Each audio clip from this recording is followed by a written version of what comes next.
welcome back to the Power of Yes with Coach Servola. Now, this is not a fog episode. We did that a few episodes ago, Faith and the Fog. And so many of you are not tuning in because you're confused. You're not here because you feel lost. And most of you really already know what your next step is. You know, the things that you're actually stepping into right now, but something still feels a little heavy. And so this particular episode is for you, for those who are not struggling with clarity, but you recognize that something is heavy and you're trying to figure out what that is. And I want to let you know it's accumulation, because fear doesn't just show up, it accumulates over time. And that accumulation over time actually becomes contamination. Just like in our physical bodies, when we accumulate toxins over time, they can contaminate us. Fear can do the same thing. So today, we're not confronting fear as an emotion. We are detoxing fear as buildup. Because you cannot walk boldly into your yes if your internal system is clogged with unprocessed hesitation. So in order for us to be able to walk into this and think about this, I want you to really start to think about a detox. And every detox begins, no matter what it is, with awareness. Not drama, not shame, but awareness. And so our awareness helps us to understand where we are and systematically what our baseline is. And so fear residue starts to look like this. And this is the awareness piece, right? It starts to look like chronic second guessing. I just want you to kind of hit that like button if you're like, yes, that's me. Or over preparing. And I think that many times when somebody could say, well, I'm not over preparing, but when you think about what you did in the past and what you're doing now, and what was reasonable and what you're doing now that may seem like it's too much, hashtag too much. And so what was reasonable in the past is no longer reasonable because you're allowing fear to be at the front seat. So you find yourself over preparing or needing excessive reassurance. Anybody feel like you like have to have more than one person to reassure you that you're moving in the right direction, or more than one thing to happen in order for you to feel content with the direction that you're moving in? That's what we mean by over excessive reassurance. Or delaying aligned action. Like, that this is something that's in alignment with what you should be doing, but for some reason you're giving yourself all these reasons why maybe you are not going to do this, but you do know you probably should do this, but for some reason you're not doing it. Or emotionally overreacting to small risk. And I want you to sit with that for a moment, because many times that is a true indicator that we are allowing fear to take the front seat or the driver's seat when we start to overreact to small risk and we start to treat those small risks as if they're major risk. So here's the key. The action feels bigger than the moment. And that's how you know it's buildup. The reaction feels bigger than the moment. Have you ever been, and I know I've done this several times, so I can't, my husband has this thing where he says that I can't make you offended if I talk about myself. So let me just take a page out of his book and talk about myself for a second. And I know back in the day I used to do, for those of you who's been following me for a while, personally, I used to do a lot of women events, and, we're getting back into that rhythm, the team and I. But behind the scenes, I would respond really majorly to small things, because to me, all the details had to be in place. But that was really fear in the driver's seat, because if we didn't have one thing, and it wasn't a major thing, if we left some sheets of paper behind, then I'm like, internally just angst and just having a big moment over that small thing when we could just get probably some paper from the hotel that we were going to be going to.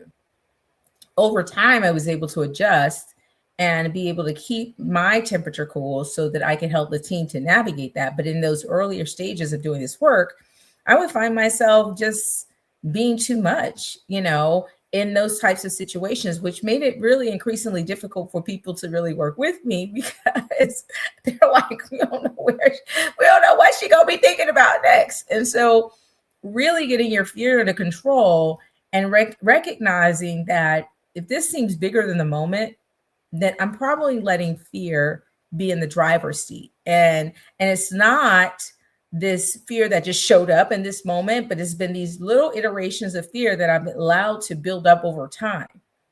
And so I want you to ask yourself, where does this opportunity feel heavier than it actually should logically? And think about it. It's not that, the moment isn't a big deal, but where am I making small things big that I shouldn't? And that's where you start to recognize that that's accumulated memory. I'm going to say that again. That is accumulated memory, where every bad disappointment or every time something didn't land well or every time you stepped out or you felt exposed, you survived it, but you never really cleared the residue. You didn't clear the residue from the past season. And so now it's clouding your current season and your present decisions. And that is detox territory, friends. That's where we want to be with our detox territory, is recognizing these are the areas that I didn't let go of from the past. And because I didn't give myself a clear slate, I talk about giving yourself a clean slate in Total Life Makeover, giving yourself that clean slate because you didn't give yourself a clean slate. Now you're bringing all of that baggage to the table, and it's all residues, things that have built up over time. So I want you to really think about it and recognize this, that no detox works if you keep ingesting the toxins that you're trying to get rid of. Brittany, you know this. You know that if you keep eating more sugar and you're on a sugar detox, it is not going to help you to not eat more sugar, right? You're going to have those cravings. So here's the uncomfortable question, my friends. What are you still consuming that feeds your fear? What are you still consuming that feeds your fear? What comparison heavy content do you have in your life? What voices that question your expansion? What environments where you feel that you are subtly diminishing yourself? Because listen, here's the thing. You own your internal replay. You own the internal replay of past failures. And you can't detox fear while maintaining insecurity.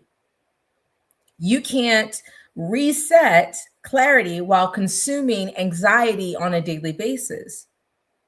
Fear grows in environments of overexposure, overconsumption, and overcomparison. So detox really requires you to have boundaries. So I want you to think about, what do you need to pause? Who do you need to mute? What internal scripts need to stop replaying in your head in order for you to be able to move forward? Stop intaking is discipline. And when you think about it, an intake is where you allow things to come in, right? So this is what we're talking about, what you're bringing in. And that requires discipline. When you have grown comfortable with just allowing things to come in automatically, it requires discipline for you to stop and pause and say, no. I'm not going to let that in right now. That doesn't belong. I'm filtering it out. And discipline helps to protect your peace.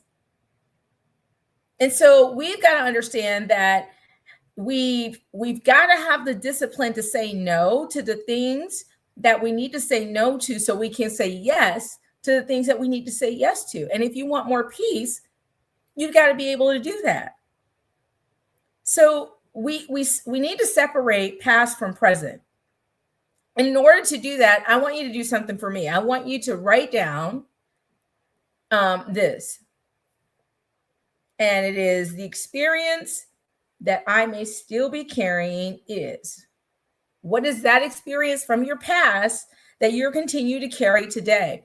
And many times, the easiest way for me to think about this is when George and I first got married, I experienced a lot of rejection from previous relationships.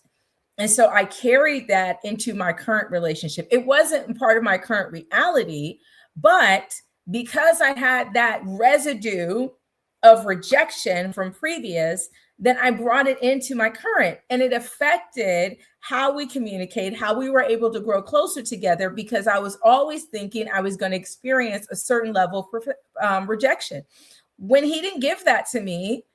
But it was something I kept bringing to the table. And so I would allow myself to take that through a filter, and it became a self-fulfilling prophecy, not that he wanted to, but because I was creating the conditions because of that fear buildup to allow those things to be interpreted as such. So the next thing is the story I created from this is. So like I said, I created this story, and I kept replaying that story in my mind. And so what is the story that you've allowed yourself, that you've created, and you're allowing to recreate in your mind? And now I want you to be honest with yourself with the next thing you're going to write down. The truth about this current opportunity is. The truth about this current opportunity is. Now, this is crucial because your nervous system doesn't automatically distinguish between past and present, right? It only recognizes familiarity. So when something feels familiar to the previous moment that you may have had, your body reacts as if it's happening again. So detox requires that conscious separation. And so that your body and your mind can understand that this is not that. So you don't start positioning yourself to put yourself in a space where you start sabotaging what's good in your life, because you've wired yourself to be familiar with certain types of experiences. And so recognize this is a moment for you to say, this is not that, this is new. And I am not the same person that I was then. And so this begins to allow you to practice elimination. Eliminating what is from what isn't, what's past from what's present. And from there, my friends, that's where we can recalibrate. And so now that we can recalibrate, this is not as steps, right? This is as restoration. So you recall in our previous podcast, I talked about courage as an acronym. And so I kind of want to walk through that with this in mind. So the C is what we call out. We call out what belongs in the past. The O is what we actually own. We own what is actually true right now. And then we unhook from the narrative that says this will repeat. R, we reclaim your identity separate from the outcomes. A, anchor in your faithfulness that this is not your last result. And so for me, I anchor in God's faithfulness that this is not my last result. G, guard against your inputs moving forward. So if I know that I've got a stinking thinking around something because of what's happened in the past, then I can guard against that and say, hey, Servola, are you feeling this way because of this, and this, if that's the case, then we're not going to let this is not that. So I'm guarding against it. And then this allows me to go to E, which is engage this opportunity clean, not reactive, not defensive, but simply clean. And that's what I mean by detox.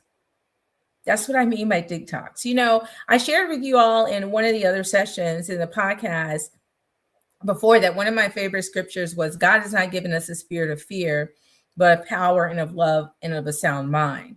And so I want you to understand that a sound mind, detox restores soundness. Detox restores soundness. So some of you don't need information, you need internal purification.